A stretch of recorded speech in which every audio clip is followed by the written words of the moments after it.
Today we're going to have a close look at the two most common mistakes that aspiring carvers are making. One on Toeside and one on Heelside. We're going to look at some examples to see what these mistakes look like in practice. And finally, we're going to look at some of my own video, which I'd like to think is a half-decent demonstration of how to correct these mistakes. All right, so check it out, trench diggers. The number one mistake I see advanced carvers making on their toe-side turn is that they're reaching down for the snow with their backhand, okay? That puts me way out of position. I want to reach for the snow with my knees, angulating my board, but I actually want to reach away from the snow with that backhand on toe-side, crunching in the front obliques, stretching through the rear obliques, keeping that tray level, as we've discussed, right? Don't spill your beer, you got that tray, don't drop it, whatever else you're doing, you keep that tray level, that keeps the shoulders level. That puts you in this position where your board is digging into the snow. You're gonna need that angulation to turn tightly enough, especially on runs, steep runs like this, turn tightly enough to control your speed. Watch what happens when I reach for the snow. Okay, my butt sticks out, my board goes flat. My knees go down, counterbalancing over my edge, trying to keep my weight stacked over that toe side edge. This position here, yeah, I'm dragging my hand, but you're not carving. You're not carving, you're picking up speed. It's not gonna work. This position leads to nothing but chatter. So remember, lower body goes down, upper body comes up, stretching in that rear oblique on toe side. You can pretty much hold your tray in line on toe side with your front foot, with your stance angles. Get that board high on edge and carve it. That's how it's done. Look, there are many different ways of saying the same thing. You might try to keep your shoulders level. You might think about stretching in the rear oblique or crunching in the front oblique. You might try to reach for the heel side edge with that front hand, or try to touch the back knee to the snow before the backhand. All of these are just different cues to get you to do what is fundamentally the same movement and stop reaching for the snow with the backhand on toe-side carves.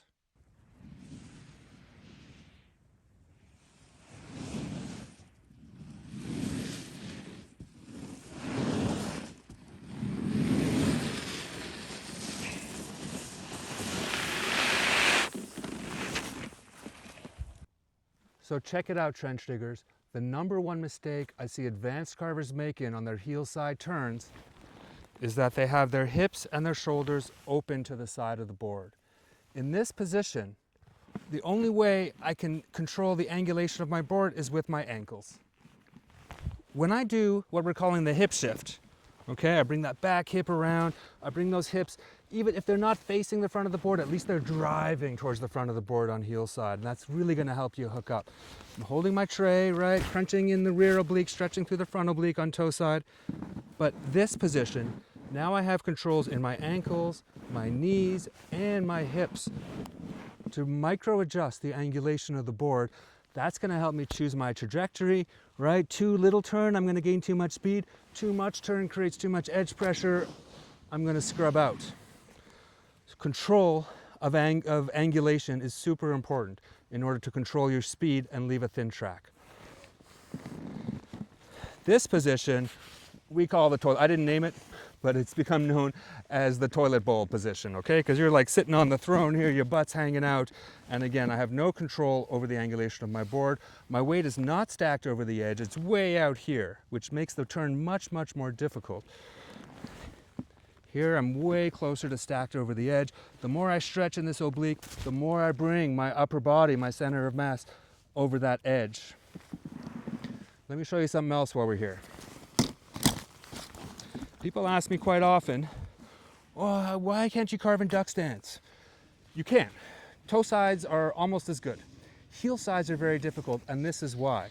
If I have this type of stance, then of course, naturally, my hips and my shoulders are gonna face the side of the board. And this, you know, the robot position, the warrior position, whatever, is very useful for other types of snowboarding, but not for carving.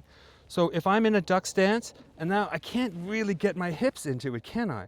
And so what happens is I have way less control over the angulation. My center of mass is way further out from the edge than it would be when I'm down here like this. And yeah, it's not impossible, but much, much more difficult. A lot of die-card duck stance riders out there. That's cool. Do your thing, no problem. You want to make it easier on yourself to carve tight heel sides on steeps, leaving a thin pencil line track and controlling your speed through turn shape. Go pawsy, right? Just try it. Just 2 minutes on a screwdriver. If you have tight hips, a lot of people have trouble really getting that back hip forward to face the nose or drive towards the nose. I recommend, of course, the trenched canted riser. I've got these on this board here, and it gives me a little bit of toe lift in the front foot and a little bit of heel lift in the back foot. And that just helps me get into that position much more naturally. I feel much more powerful on my board in this position, and it's way easier to drive with the hips into the heel side turn. I also gain a little bit of height, so I have less boot out potential, and I get more leverage over my edge, which gives me more power into my board. They're available right now in the store at carversconnection.com. Check it out. This is Mr. C. He's got some beautiful toe sides here, reaching away from the snow, extending through the side body, not even touching down. But that heel side position needs work. Let's back that up, shall we? Right there. Pretty obvious. Whoa, where'd he go? There he is. This is what we call the toilet position. A toilet bowl, right? Sticking his butt out. And yeah, you can see, obviously, he is touching his front knee with his back hand, and that's what I told him to do. However, he's reaching across his body to do it. Right there, it's fairly obvious. His hips, his shoulders are facing the toe edge. And that's just not going to work for hard carving. Another tell is the back knee kind of pointing also towards the toe edge. That knee needs to be tucked. These hips need to be twisted. And then he's going to hook up and have much more success. Let's watch another beautiful toe side in slow motion. He drops his knees way down and reaches away from the snow, stretching in those rear obliques, just skimming his hand across the snow. Beautiful. Nice turn. But what's going to happen here? Oh, missed the toe side initiation. I'm responsible. I was the cameraman on this one. There it is again. The toilet bowl position. Next up, we have Greg. He is known as Edge to Edge 417 on YouTube. He's got some pretty cool carving videos out there. He is making both the mistakes that we're talking about, but to a lesser extent than Mr. C was. Let's back up a little bit and have a closer look at what's happening here with Greg. Where's the first turn? Boom. Right there. Okay. Boom, right there. You see he's bending at the hips, reaching for the snow. Now, I don't have a problem with bending at the hips, but it's more of a bowing motion where you want to bow towards the nose. On toe side, I would suggest bowing over your front thigh. So it's front shoulder to front thigh. You're bending at the waist as part of your compression. The other part of compression is bending in your knees, but you're also breaking at the waist, but you're breaking over it in line with the front foot, in line with the direction of your front foot. Okay, here he's kind of leaning too far back, right? That hand is more towards his back foot. Let's see what's happening on heel side here. Okay, he's got a bit of a pivot in the initiation. We'll talk about that more later, and you see he's not driving with his hips, and that means when he hits a tiny rut, because this is beautiful corduroy, you see his hand has to come up there for counterbalance. His board, as he's so far back and not driving forward into the hips, pressuring the heel edge right in front of that front heel, when the board hits a bit of chatter, a little bump, it's going to push on you, right? If I'm driving with my hips and pushing it into the snow, that little bump is going to go by completely unnoticed.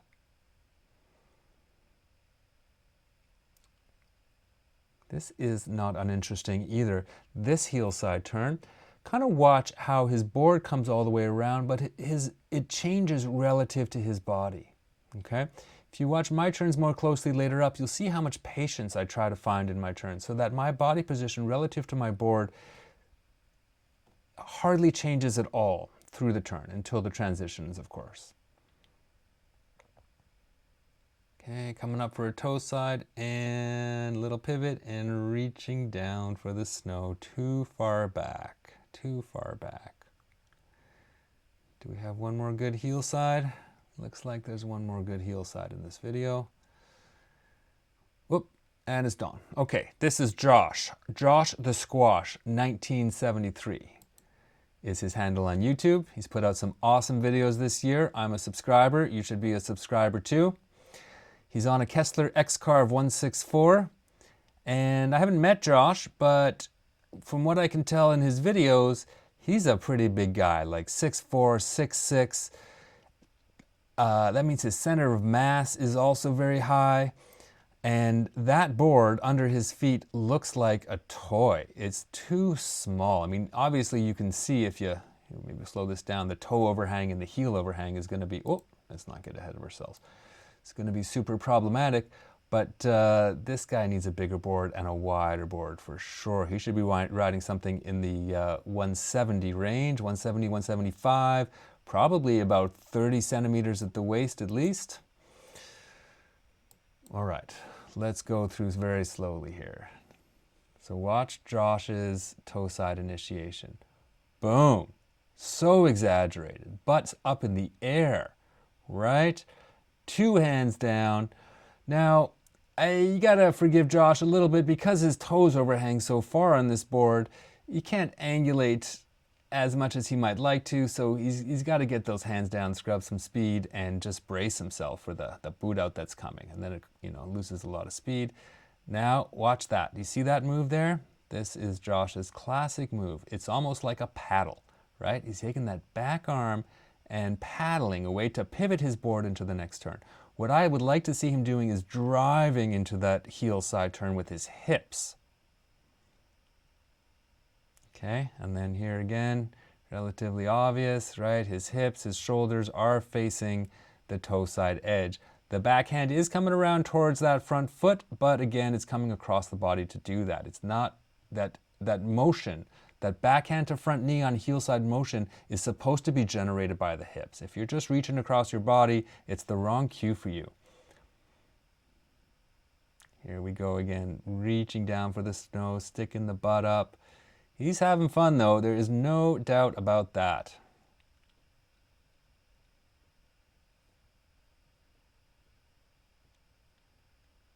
And there's the paddle again. And now he's sitting in the toilet. Oh, bouncing off the toilet, that was hard. Okay. Oh, a lot of chatter. That's pretty rough conditions there, right? Okay. Josh definitely needs a bigger board. That's going to be more stable for him as well. Now, right here, it looks to me like his stance is too wide, but I'm not sure. It's possible just his pants are too tight. At least one of those two things is true.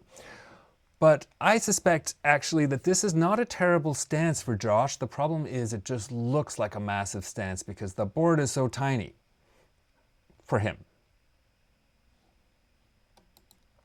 Continue on through here. That's, I think, the last one. And then we get to this other clip where he's doing the same thing, right? You can see right there, that's a slightly better. That back knee is dropped, but he's still more or less facing the toe edge there. And it's classic reaching for the snow. This run is only blue. The first one I'm quite sure was black, so this is a little easier. He's got better body position, smoother, better carves for sure. Anyway, Josh, I love what you're doing on YouTube this year. I really enjoy your videos, and watching this here, I think you need a set of the Canted Risers. Back this up here, okay? It's gonna do two things for you. Number one, it's going to give you more clearance so you don't suffer so much boot drag. Number two, it's gonna give you that heel lift in the back foot and toe lift in the front foot that's gonna help you ride steeper angles without the discomfort of steeper angles, and that's also gonna help you avoid boot out. I'd like to see you really get some better carves on this board this year. I'd like to see you stop reaching for the snow on your toe side turns, and I'd like to see you bring that hip around and drive with the hips into that heel side turn. Okay, now Next, some of my turns. Okay, these turns are not perfect, but I think they serve as an excellent demonstration of the two mistakes that we're trying to avoid. So pause right there, for example. Okay, you can almost see from my knee to my armpit, there's a bit of an arch here. There's certainly a stretch. It's certainly a straight line, no bend, right? If you back up a little bit, you will see at initiation, I do break at the hips for sure. This is a steep run. This is the pitch black. Just below the stoke bottom, just below the stoke base. Okay, so let's look at this toe side initiation. So yes, I'm reaching for the snow, but I'm reaching out ahead of my board, down the hill. My front arm and the orientation of my hips and shoulders on toe side is in line with the angle of my front foot. Much, much better this way, much more aggressive. Okay, and there you see that side body, and we'll look at the next one, okay? Heel side coming up, and here you can see me just drop those hips and drive those hips forward just in this last few frames here. See that back hip come up and around as the front hip drops, boom. I'm pressuring the board in the nose right in front of my front heel. That's what I need to make those heel sides stick. Another toe side. And you can see there, you can see almost an arch there between the knee and the armpit. Okay, that's what you need to do. Look at these, look at how level my shoulders are right here.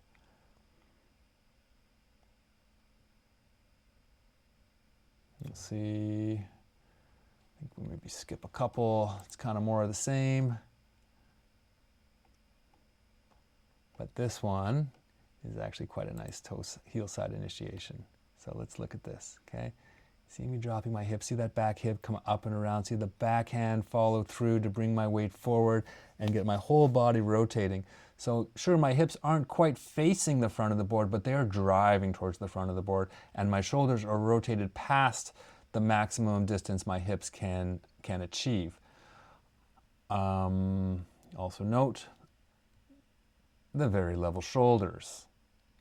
Okay, and to do that, I am crunching in the rear oblique real hard, right, to bring this inside shoulder up, right? If I was straight at the hips, I'd be lying on the snow like a Eurocarver, and my shoulders most certainly would not be level. Oh, that's the end. Okay, well, thanks for watching. Hope you learned something. Have a good day. Make some cool carves.